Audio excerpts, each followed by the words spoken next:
What's going on, my fellow A-plusers? It's your host, your Morphinominal host, Adam Perez, certainly coming through today. Toku Tuesday around here at A+ Morphinominal, so you know that means reaction videos and reviews for you guys if you're a big Tokusatsu fan. So guys, today, Zenkaiger episode number 17 is definitely up to bat as we go ahead and break down this week's episode, one that I certainly hope you guys enjoyed. But always remember, these are just simply my A+ opinions. At the end of the day, I want to know yours though. What did you guys think about this week's episode? Let your thoughts be known in the live chat or the comment section box below after this video airs, and we'll go ahead and continue the dialogue and the discussion for this week's episode, guys. So it's always great to certainly go ahead and kick off my week with a great Super Sentai episode, and for me, it's definitely one that I thoroughly enjoyed. Now, for me, this episode isn't one that really pushed the main storyline anywhere.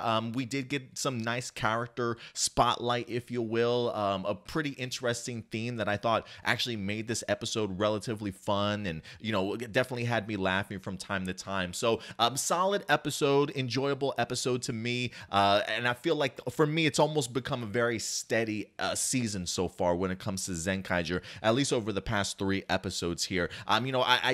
For me, I'm continuing to enjoy the balance. This time, I do wish this episode maybe had a little bit more character development for some of our main characters, and really pushing that storyline forward. But again, for me, I think what saved me was at least the theme that we wind up getting this week in Invisible World, and really that whole paranormal aspect. So I thought that's really what attracted me here to this week's episode. But guys, let's go ahead and dive into it. All right, let's go ahead and start talking about this episode. And for me, look, I'm a sucker when it comes to the supernatural and the paranormal. So anytime you get me into an episode that has to deal with ghosts, or the idea of even ghost hunting and trying to find out if ghosts are real, I'm there automatically. You really don't have to do too much work to get me really invested in an episode. And so I think that's really what kind of worked for me here. Plus the fact that the production team, and I've said this before in other Zenkaiger episodes, that when they you can really tell when they're having fun with a theme because they really dive into the theme,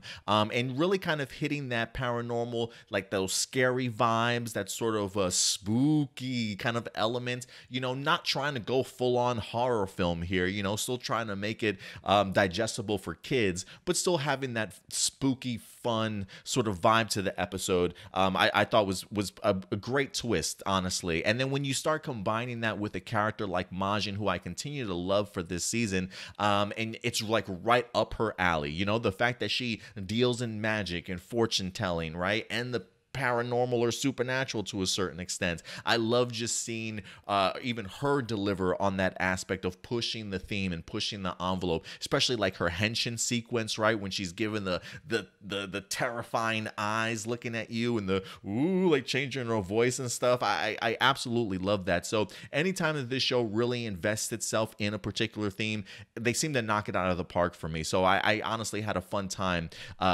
checking out that aspect of this episode.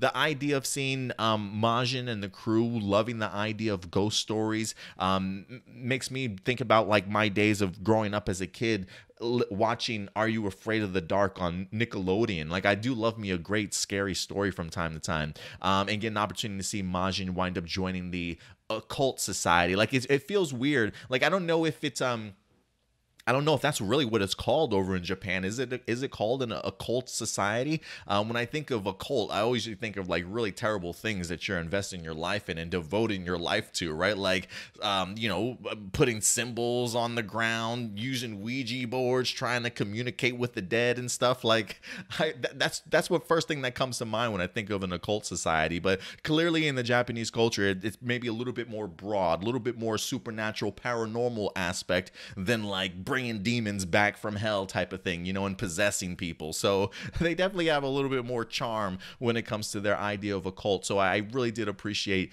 this week's episode. But yeah, it definitely connected to me because I'm a sucker for ghost hunting. So I wanted to go ahead and join this crew this week, honestly. But for me, Invisible World, I thought as the monster was pretty fun. When I actually watched them and saw his design, I definitely got Invisible Man vibes, especially even like Dark Man vibes. The idea of like wrapping yourself around and bandages, and of course the classic sunglasses look, if you will. So I thought that was pretty fun. And honestly, the idea of being able to just have him make random invisible objects all over the place, so people are like either stubbing their toe against something. We saw Flint wind up tripping against something, and for me, like it's those hilarious moments that that honestly get me, where you see the cast members like pretending, like almost miming, if you will, or pretending that something's there, right? The fact that you see the Zenkaigers, when they get Jurin back to the candy shop, everybody's like trying to touch him, trying to see like, are you real? Like, where are you? You know, type of thing, making sure he's truly invisible. Even seeing Zoc sort of trip over something that was invisible and then come to find out what it was, her punching on it and things like that. So I did love the idea of just making random things invisible in this episode, and Flint wind up getting hit with it along with Jurin. But I really love that idea and the concept of being invisible. If anything, especially I feel like it even pushed Jurin a little bit more to show a different side. I don't want to say a different side of him, but like when it comes to Jurin, he's definitely the older gentleman who clearly is experienced in life, if you will. You know, we've seen him help raise Magine as a young Kikainoid, even playing with some of the neighborhood kids and things like that. So Jurin has always kind of had that really good heart. So for him to kind of be in this terrible predicament of being caught in the middle of being invisible, I love the fact that he does take that opportunity to try and help the kids out and give them exactly what they were looking for, right? That idea of hope and believing in something, and the fact that he took that time to go back to the school, pretend that he was actually the ghost so the kids can say that they saw something, right? Really taking time out of his day, even before the battle, or if I'm not mistaken. I think he wind up writing to the school to do that for the kids, and then maybe jumping into battle, if I'm not mistaken, or maybe it's the other way around, not sure. But it's still a really great gesture by Jurin, and I think it just goes to show you the type of character that he certainly is. So I think Invisible World really brought the best out of some of our characters, some really funny moments in here, and that combined with the idea of ghost hunting, I thought it was just a perfect opportunity here for putting two themes together, and it really working and making for a pretty fun episode here this week. But for me, I mean, the star of this episode is Magine, right? Like, I absolutely love her enthusiasm, considering the fact that she is sort of magic-based. I honestly thought, and fortune-telling, I honestly thought that this was the perfect adventure for her. And I really just love seeing her eagerness to go ahead and see not only a ghost, but also that opportunity of being able to enjoy it with other kids. And for me, I love the fact that she honestly connects with the kids here, just in the aspect of, you know, one, the idea of as a young kid, I'm sure making friends is probably not easy for anybody. But when you do have sort of odd hobbies, in the sense of studying the occult and the Yukai, I believe is what one of the Kikainoid was reading. You know, I'm sure it is hard to find kids that share in that same hobby that you certainly do, right? And then when you got kids that clearly don't understand what it is that you enjoy, they make fun of you, right? They kind of ostracize you and kind of keep you out.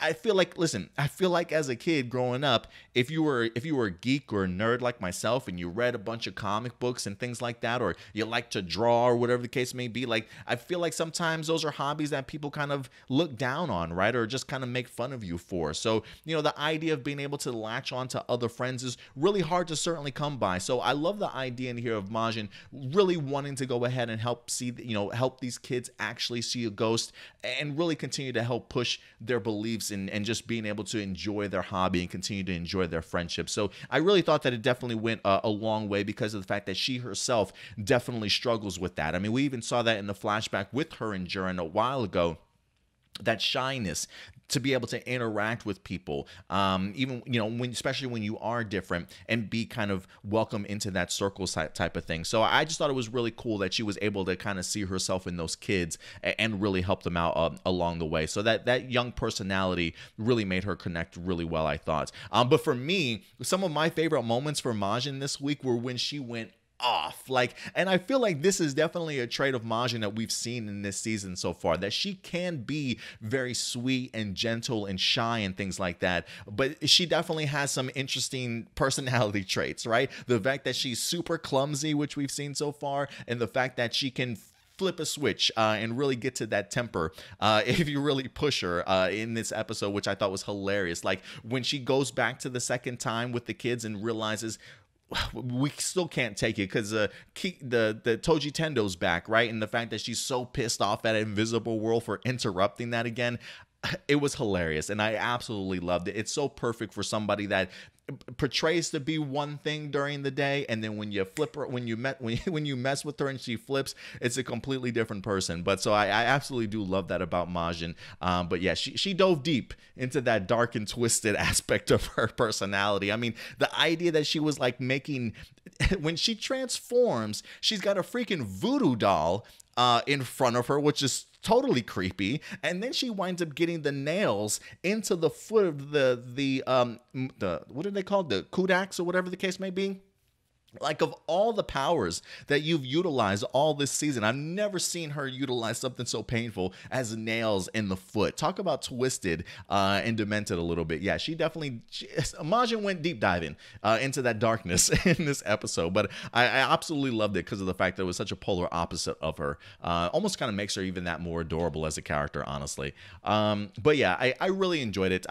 Even the idea that they went so far as to add that sort of push in her theme into her henshin in here this week, I thought was absolutely brilliant. So yeah, Majin definitely deserves a ton of credit here in this week's episode, as she definitely shined for me this week. A couple honorable mentions that I do want to go ahead and talk about before we wrap up here.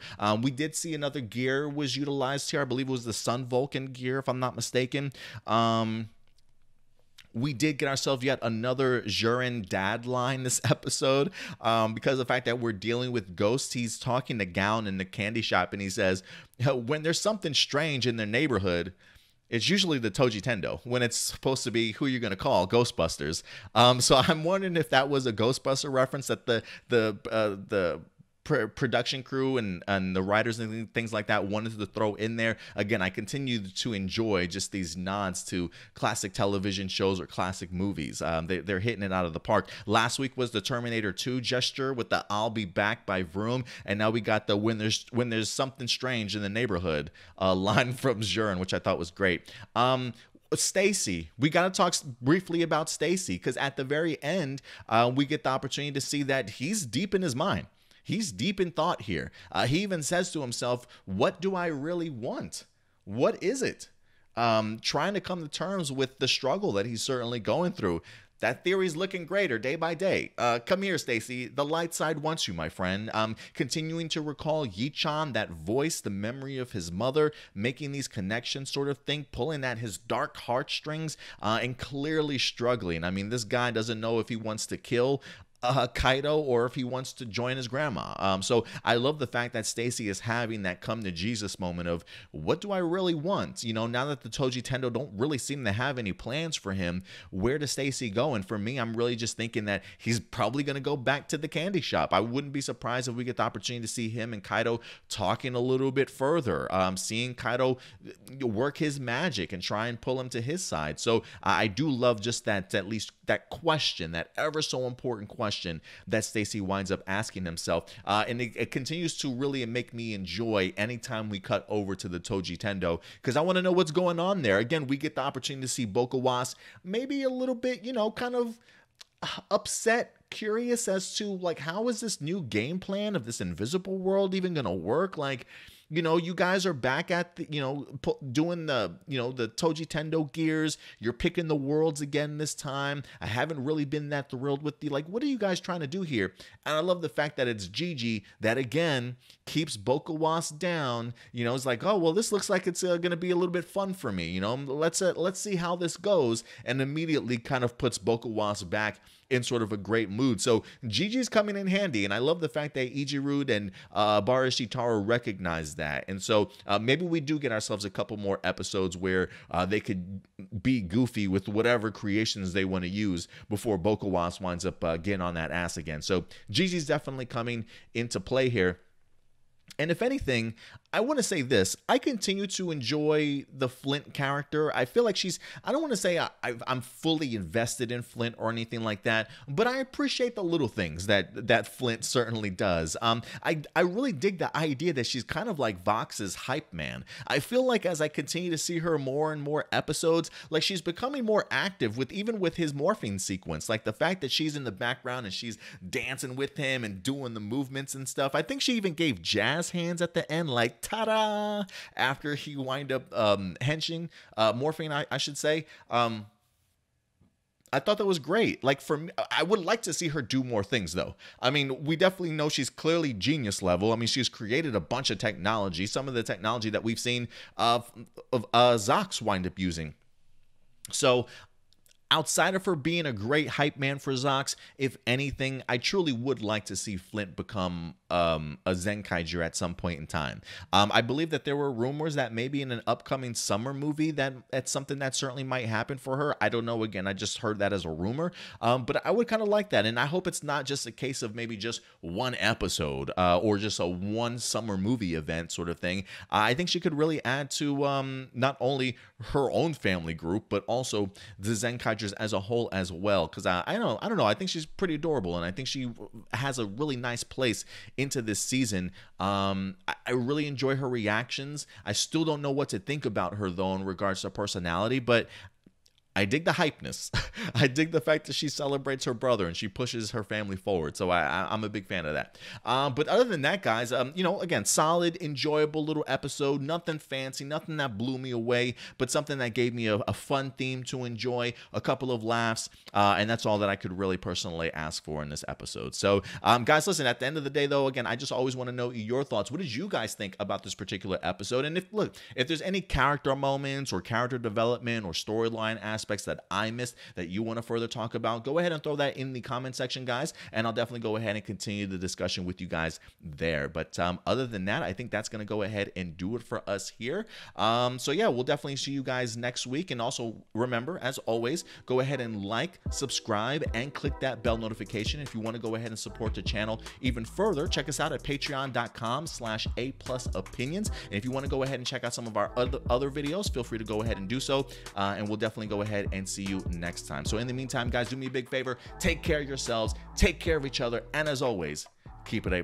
I'll talk to you later. Bye.